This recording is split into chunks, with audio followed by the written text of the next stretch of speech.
Amigas y amigos, y bienvenidos a una nueva edición de Barra de Mujeres. Bienvenida, Lisbeth, ¿qué tal? ¿Cómo estás? Bien. Maribel, estamos Hola. con Maribel Saldaña, nuestra invitada de hoy, que vamos a seguir con nuestro seminario virtual sobre feminismos.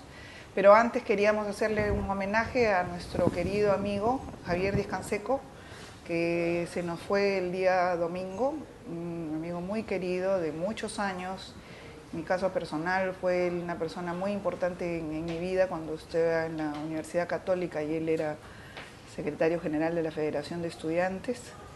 Fue una persona que gravitó mucho en nuestras vidas y después en su vida política pública ya de adulto también. Siempre era una persona a la que uno podía recurrir con la seguridad de que nos iba a atender, ¿no? Efectivamente, sí, nuestras condolencias a su familia más cercana y bueno, sí. al país también, ¿no? Porque de verdad es una pérdida en lo social, ¿no? Es una voz que se apaga y como que nos deja un poco huérfanas y huérfanos. Toda la lucha contra la corrupción, ¿no? Y qué mezquino, ¿no? Qué mezquino el Congreso de la República, ¿no? Qué mezquino. Realmente. No, de verdad no hay calificación. Sí, realmente muy bien que no haya aceptado falsos homenajes, ¿no? Ni falsos pesares, de gente que ha dado muestras de una gran mezquindad con Javier, porque la verdad es que todos podemos tener muchos defectos y ser pasibles de críticas, eso no hay nadie que se salve. Pero creo que Javier siempre fue una persona que fue muy transparente, un hombre modesto, sencillo, y que no merecía la sanción que le impuso la Comisión de Ética, ¿no? Y lo paradojo, ¿no? Un ensañamiento Ha sido por su posición política. Sí, y paradójico, ¿no? Un hombre que se pasa 30, 40 años, porque yo me acuerdo con Javier, yo trabajé con Javier la primera vez cuando él estaba en la Constituyente del año 78. Javier conformó un grupo de varios colegas que trabajamos con toda la izquierda, que tuvo como 30% de presencia en esa Constituyente, fue una presencia muy importante. Y ese fue uno de mis primeros trabajos, digamos, articulado con lo político. Y bueno, una pérdida, un abrazo fuerte a su esposa, Liliana, a sus hijos queridos, a todas las personas que estamos muy sentidos con su partida, ¿no? Y bueno, entraremos al tema porque si no nos echaremos a llorar todas, aquí terminará esto así en una prolongación de sí, lo extrañaremos. Ahí tenemos unas fotos que vamos a hacer un día una colección de las fotos que tenemos con él.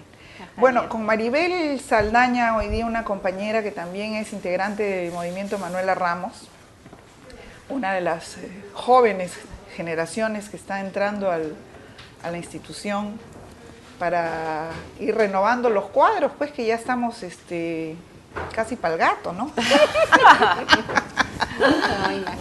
Ya necesitamos una renovación de cuadros, ¿no? Entonces, Maribel, y hemos querido conversar con Maribel acerca de las diversidades sexuales y de las diversidades en el feminismo, porque hay varios temas que abordar ahí, muchos matices y muchas cosas, pero que han ido decantándose con el tiempo y como que están tomando un curso distinto en los últimos años, ¿no?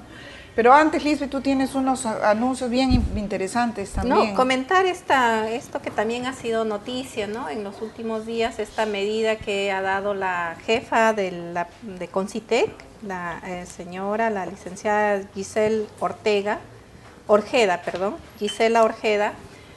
lo que ella había indicado a su personal de Concitec es que retiraran las imágenes, los símbolos religiosos, ¿no? Seguramente mayoritariamente católicos, ¿no? Bueno, los trabajadores, las trabajadoras de Concitec se han sentido ofendidos, agredidos, han hecho sus reclamos y ella ha dado marcha atrás, ha derogado esa medida, la ha dejado sin efecto, ¿no? Ahí habría que analizar quizás dos aspectos, ¿no? Una cosa es el tema del ejercicio de la religiosidad, que es del ámbito personal, privado, y lo otro es cómo es que se trata este tema de presencia de imágenes religiosas en las instituciones públicas, ¿no? En un Estado laico. Se declara laico en la Constitución. En la Constitución, donde hay una relación del Estado de colaboración, en todo caso es con las diferentes iglesias, pero en las instituciones públicas las imágenes religiosas no Para mí es clarísimo cabida, que no deberían estar. Claro. El Ministerio de la Mujer entrando hay una virgencita, que además se hace procesión por todo el o en los centros de emergencia oficinas, mujer también, ahí las comisarías. En las comisarías, ¿no? Entonces, además, francamente, es un pedazo de yeso. No sé qué después nosotros los católicos miramos por encima del hombro a otras religiones fetichistas o que adoran imágenes materiales, pero somos igualitos, ¿no? Claro, eso no afecta el que en instituciones públicas se trabaje en base a esto del interés de los ciudadanas que son de diferentes religiones o no religiones, ¿no? O no profesan ninguna religión. El tema, y eso no afecta el que cada persona pueda tener una fe específica. A mí me parece que ha sido una oportunidad perdida para tratar este tema y tratarlo bien, ¿no? Porque yo entiendo que en una sala de reuniones, que en un pasadizo, que en un espacio de tránsito no deben haber imágenes religiosas de ningún tipo. ¿Tú en tu escritorio? Sí. También moderadamente, ¿no? A no ser que hagas tu altar ahí. Claro, pero ya, digamos, ahí ya pero se podría... sin atención pública, no si haces atención al público no puedes estar atosigándolo pues con tus imágenes, ¿no? Pero si es una cosa que tú trabajas en tu escritorio con tu computadora, tú y tus objetos a solas. Como la foto de tu familia podría ser, ¿no? Pero para mí es muy claro. Que me parece una lástima que haya retrocedido. Sí. O no se haya precisado, ¿no? Sí. Quizás cuál ha sido sí. sí. Que se haya perdido la oportunidad para discutirlo, ¿no?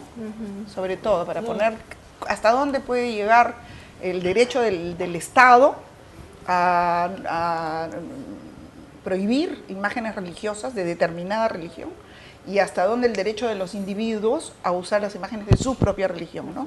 Justamente esta colisión de derechos que es lo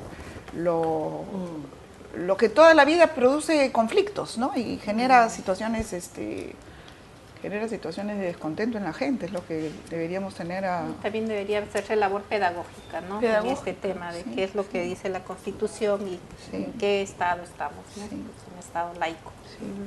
Y después había otra... bueno, el anuncio de la ministra de Justicia, la ministra Rivas, que ha señalado que será aprobado el Plan Nacional de Derechos Humanos en los próximos 30 días, pero bueno, tampoco nos debería llamar la atención es que no estarían temas mucho más sensibles como es, por ejemplo, el tema del aborto terapéutico, este tema del protocolo, ¿no? Que está tantas veces postergado, y el otro tema es todo el tema de reconocimiento de derechos de personas con diferentes identidades o identidades sexuales, ¿no? Ahora, a mí esa omisión, que obviamente no es casual porque está ya desde hace años, me da la impresión que es un mensaje terrible el que se manda con esta omisión, me parece, porque en el fondo lo que están diciendo es no voy a defender los derechos humanos de estas personas. Claro. ¿No? Y ocurre, ¿no? Y han habido aquí casos de asesinatos, o sea... Y hay recomendaciones, ¿no? De instancias internacionales, Naciones Unidas hace poco está centrando también sus recomendaciones en este tema, que del plan, el reconocimiento de derechos a las personas LGTB, ¿no? Pero qué mal, qué mensaje tan equívoco, ¿no? O sea, nos coloca como fuera de lo humano, ¿no? Fuera de lo humano. Exactamente. No son el acceso a nuestros derechos. Exactamente, o sea, es una cosa bien lamentable, ¿eh? Porque finalmente si la Iglesia es la que se opone, volvemos a lo mismo, ¿no? Estamos en un estado laico. Y sí sabemos que han habido y hay obispos, arzobispos y no sé quién y no sé cuántos que se oponen a eso, pero no sé, que algún día ojalá tengamos un estado soberano, de verdad, ¿no? Ojalá.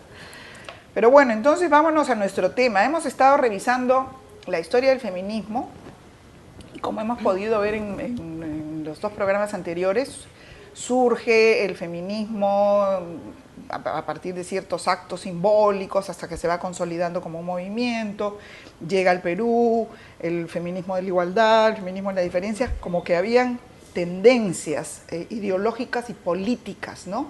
El feminismo de la diferencia y la igualdad, o con otro corte, el feminismo socialista o el feminismo anárquico, ¿no? Que van recogiendo tendencias básicamente europeas y se van asentando y van abriendo camino aquí en América Latina, en algunos países más que en otros. Pero de repente empiezan a aparecer feminismos ya no orientados por lineamientos políticos, sino por las identidades de distintos grupos. Entonces así empieza a aparecer, ¿no, Maribel, el feminismo de las indígenas, de las mujeres negras, de las mujeres lesbianas, etcétera. Entonces, ¿cómo es que se produce este proceso, que es lo que conversábamos, Maribel, para que puedan entender bien el patrón que se va creando y cómo contra este patrón es que se manifiestan estas nuevas tendencias? Bueno, se manifiestan a partir de un cuestionamiento frontal, ¿no?, a un feminismo que se había, digamos, construido desde la hegemonía también, ¿no? Claro. También repitiendo esta lógica ilustrada, ¿no? O sea, ¿quién es el sujeto central de atención, ¿no? Entonces las feministas también habíamos, habían repetido eso, ¿no? Una cierto tipo de mujer, ¿no? Clase media, blanca, casada, generalmente casada, con conflictos de pareja, más bien, o sea, muy heterosexual. Heterosexual, ilustrada, ¿no? O sea, con acceso a recursos, educación. Entonces, ¿dónde quedábamos el resto de las mujeres, ¿no? Además, una mujer, el ideal de una mujer, ¿no? Ni siquiera, que tampoco respondía a las diferencias no, para de nada. las mujeres. Entonces, una mujer clase media, digamos, de estrato social acomodado económicamente, con pareja católica, con pareja o con ganas de tener pareja si es que no la tenía. Así es. Entonces aparecen nuevas voces, ¿no? Las mujeres aparecen, las lesbianas, las mujeres negras, las mujeres indígenas, cuestionando, ¿no? Que son un montón, te diría que la mayoría. Que son la mayoría. Si las sumas, ¿no? A todas, son mayoría. Así es. En este lado del mundo, ¿no? Reivindicando, ¿no? Y las mujeres latinoamericanas, ¿no? También están las chicanas, ¿no? Que tienen una importante contribución al feminismo, ¿no? Teórico, político, ¿no?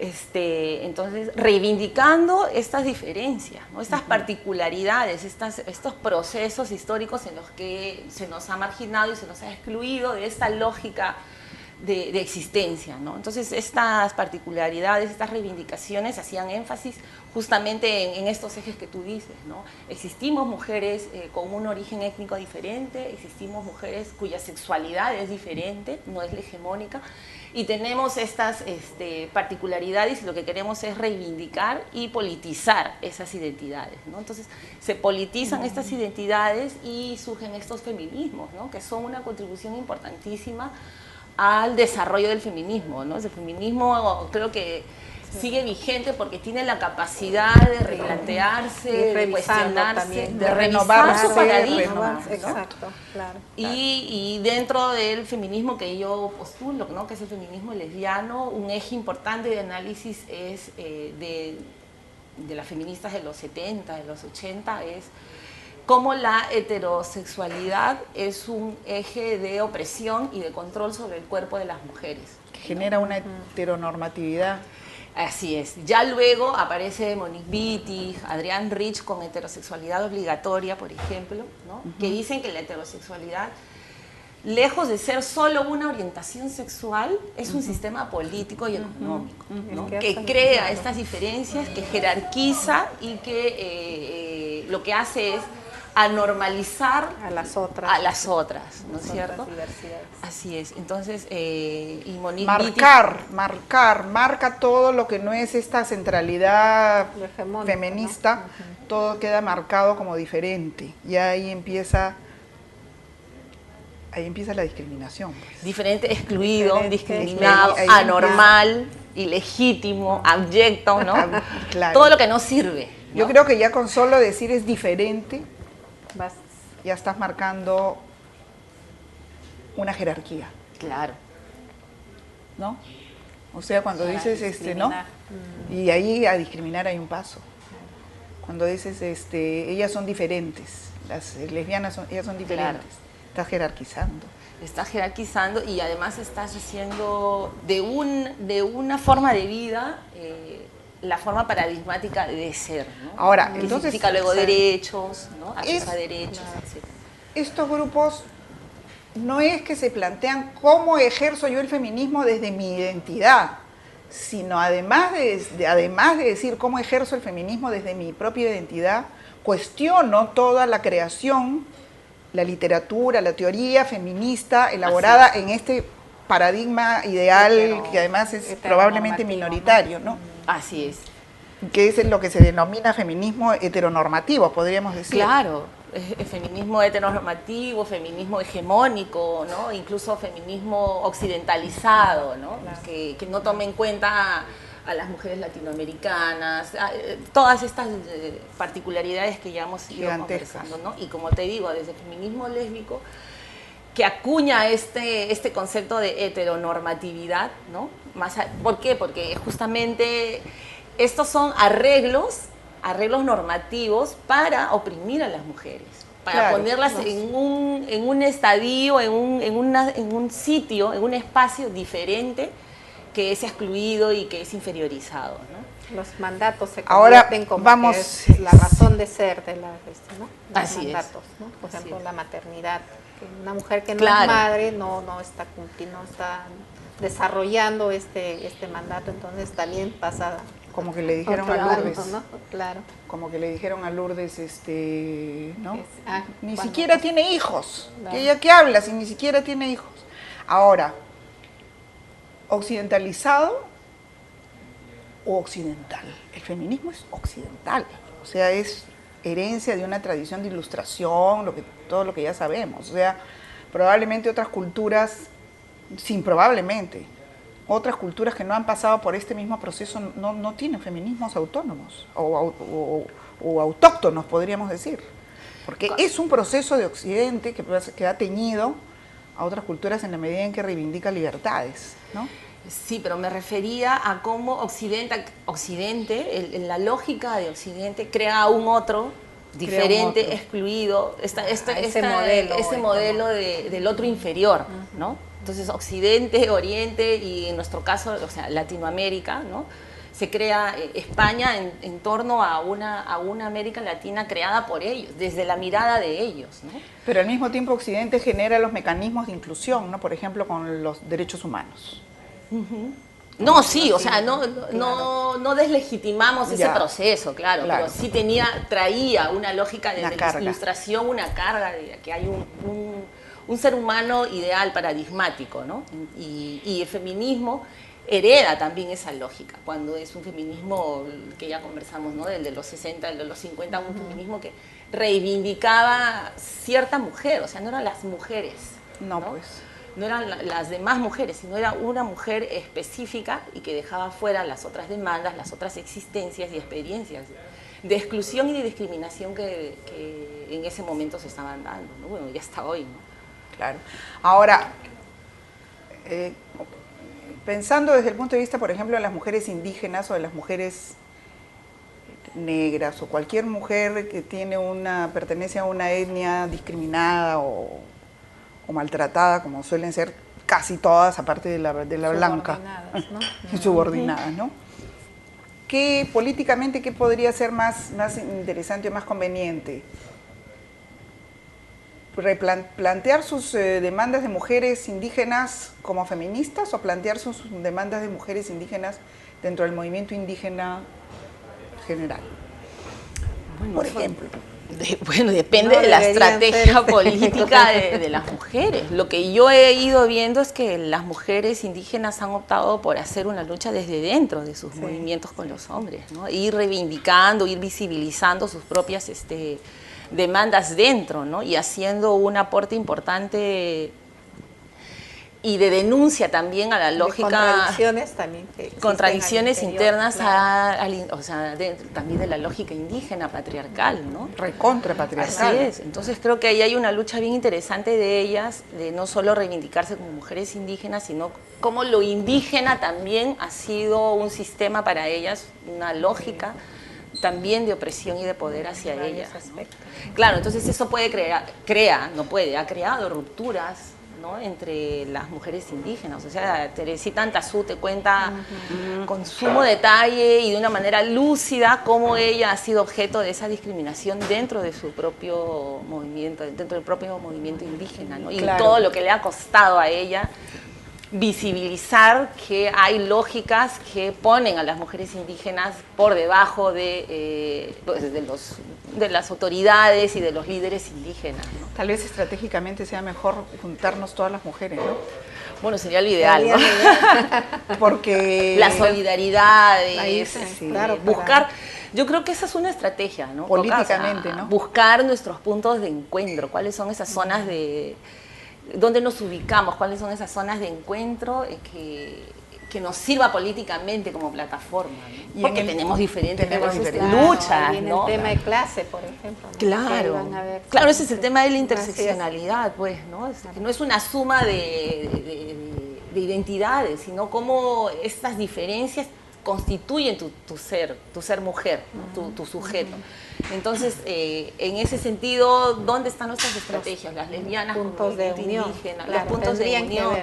Y en el tema de la sexualidad, ¿cómo se plantea la reivindicación, por ejemplo, de las lesbianas o de las trans o las trans en el sentido del cuestionamiento de la heterosexualidad dominante, digamos? Se plantea en términos de procesos culturalmente construidos también, el tema de la sexualidad, dentro de esta heteronormatividad.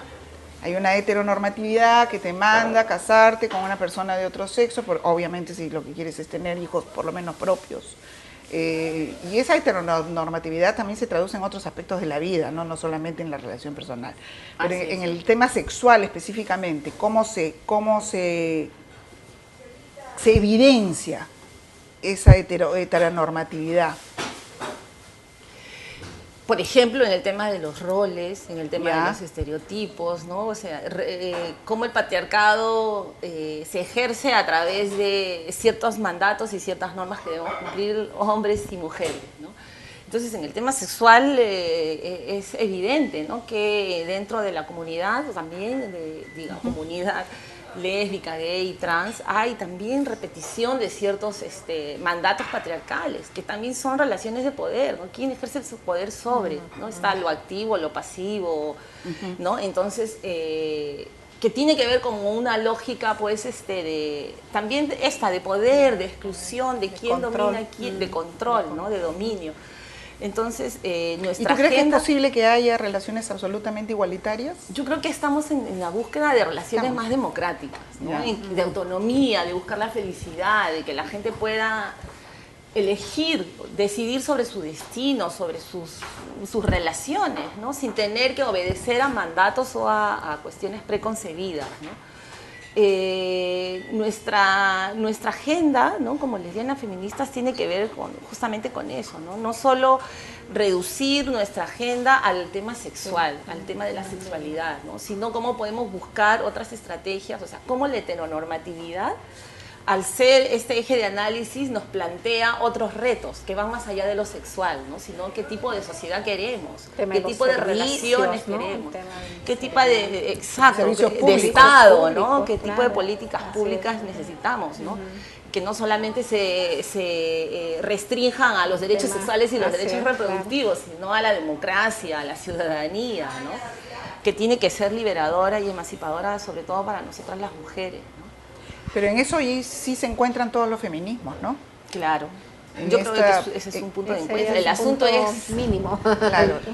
El asunto es las tácticas. Pero Coca, yo creo que el tema de la heteronormatividad todavía los feminismos no estamos no lo estamos discutiendo, no lo estamos. No sé si porque las feministas heterosexuales se sienten movilizadas, cuestionadas, se desequilibra el espacio cómodo en el que están. A mí me cuesta aterrizar eso de la heteronormatividad. ¿Ya? Por ejemplo, decir, ¿en qué está manifestada la heteronormatividad? Lo entiendo en los roles familiares. En la violencia, en el feminicidio, en el uso del tiempo de las mujeres, el trabajo no remunerado. Claro. Porque la heteronormatividad tiene que ver con un sistema de producción también capitalista, ¿no? Neoliberal. Entonces, más que la heteronormatividad, es el sistema patriarcal.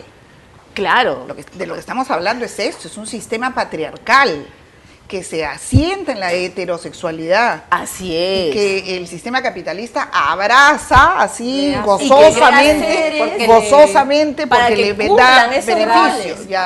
Y esos espacios, claro, y la mujer tiene que comprender. Porque todo lo que estamos hablando es patriarcado, ¿no? Los roles, la división sexual del trabajo en el hogar, la violencia, ese sentimiento de propiedad del hombre hacia la mujer, el trabajo no valorado, el trabajo doméstico, etcétera, etcétera. Todo eso que es patriarcado en su... Puro y duro. Puro y duro. Entonces, claro, lo que pasa es que sí, pues efectivamente el patriarcado sí se afirma en una heterosexualidad. Surge pues en momentos en que todavía la homosexualidad y el lesbianismo y todo esto no se habían levantado ni siquiera como derechos. Claro. O sea... Claro, y ahí y lo que llamamos la atención, o el movimiento, lo que le llama la atención es que la sexualidad también es parte de ese sistema de opresión. O sea, el patriarcado no solamente en términos generales, sino que tu cuerpo es parte de esa opresión. En lo más privado, en lo más íntimo. También tiene que ver. Claro. Así es. O sea, tus afectos, tus deseos también están, digamos, condicionados. Están construidos para que así sea. Por esos mandatos, ¿no? Y claro, entonces... lo que tenemos que hacer es denunciar ese sistema, ¿no? Visibilizarlo, cómo funciona. Pero entonces, si nosotros atribuimos a los sistemas políticos, sociales y culturales todo lo que somos, quiere decir que no tenemos libertad para nada. No, yo creo que sí, o sea, somos un verdadero porque no desastre. Todas las mujeres somos iguales. Porque somos todo lo que otros quieren que seamos, ¿no? Pero en realidad... No, pero hay quiebres, ¿no? Si no seríamos todas iguales y todos los hombres serían iguales. Sí. O sea, creo que ese ideal hegemónico es eso, es un ideal hegemónico. Lo que nosotras hacemos es, en actos repetitivos, como diría la Butler, ¿no? O sea, ir construyendo, ir reconstruyendo, pero también replanteando. Y es lo que planteamos nosotras también, ¿no? Cómo resignificamos y resimbolizamos nuestros cuerpos, nuestro activismo, y por eso nuestra identidad es política, no es solo sexual. Ahora, sexual, yo en general cuando hablo de lo sexual me estoy hablando de una cosa mucho más amplia, ¿no? Que por ejemplo todo el mundo emocional. Ya. El enamorarte, por ejemplo, afectivo, de quién te enamoras, ¿no? Afectivo. Me enamoro de un hombre, me enamoro de una mujer. Para mí es muy difícil pensar que eso ha sido porque a mí condicionado, porque me han enseñado, porque también yo siento que tengo un cuerpo. Ahora, no puedo descartar que haya un condicionamiento en los procesos educativos generales, ¿no? Un condicionamiento en una dirección. A mí personalmente me parece raro, no sé, ¿a ti qué te parece? Pero son condicionamientos explícitos, pero también implícitos, ¿no? Claro. Simbólicos. Parecen como naturales. Exacto. Como, ¿no? Entonces ya cuando empiezas a mirar desde esta orilla, digamos, ya tienes que ir revisando y cuestionando, ¿no? Y cuando vas poniéndote en los zapatos desde niña. Claro. Y desde el tipo de caricias, del tipo de caricias que recibes de niña, de quién las recibes, cómo las recibes. Todo el tipo de relación que vas teniendo. Te restringen. Hasta dónde te limitan. Te sancionan. Claro, ¿no? Te da miedo. Todo eso es parte de De repente, ¿no? Una profesora, que yo me acuerdo tenía una profesora que me parecía tan linda que soñaba con la profesora. Ahora me parece una vieja horrible, pero ¿ya? Pero seguramente no sé cómo habrá sido en mi infancia. Tu primer amor lésbico, Coca. Yo digo, pero de repente yo misma me he reprimido, o de repente simplemente se me pasó. No me acuerdo, ¿no? Claro, no me acuerdo. Pero, o sea... Pero hacia lo que vamos en general es que se te restringe y se te sancione ese tipo de deseos o de relaciones. Ahora, lo que nosotros cuestionamos, creo, con toda claridad y energía, es que esta heteronormatividad hay que descartarla en la medida en que restringe libertades a todos los seres humanos. O sea, eso es lo inaceptable. No podemos aceptar ni hetero, ni homo, ni ningún tipo de normatividad que imponga modelos. Porque eso es fascismo. Claro, subordina y discrimina. Claro, que te imponga modelos de persona, modelos de ser humano, modelos identitarios. O sea, la gente tiene que ser así o tiene que ser así. Eso es lo que creo que es inaceptable, ¿no? Así es, y en la medida en que crea este ser legítimo, repito, ¿no? O sea, hago el énfasis en que crea estos seres monstruosos, ¿no? Crea estos seres ilegítimos, estos anormales. que hay que matarlos, hay que desaparecerlos, hay que invisibilizarlos. O sea, el plan que nacional de derechos no los humanos ya no considera, o sea, sí. están fuera. no somos seres humanos. Seres ¿no? humanos. Qué duro, Entonces, esa es la perversidad de esta Perversidad, lógica realmente, heteronormativa. Claro, una consecuencia Sí, tangible, bien, ¿no? bien, bien. Es de doble cara. Así ¿no? es. De doble cara. Pero Bueno, pero vamos a entonces analizar. ahí ya para terminar, podríamos decir que estamos acercándonos, ¿no? O sea, en nuestros planteamientos teóricos, en la medida en que buscamos la libertad, la autonomía, el respeto, y en esa medida tienes que cuestionarte toda la construcción social, porque deberíamos apuntar a una construcción social que te alienta cualquier impulso, que desarrolles cualquier tipo de impulso, sentimiento que albergue tu naturaleza, tu cuerpo, lo que sea que traigamos desde que nacemos, ¿no? Claro, que nos replanteemos también nosotros otro tipo de relaciones, ¿no? Eso, de relaciones democráticas, igualitarias, si ¿no? quieres, ¿no? Respetuosas.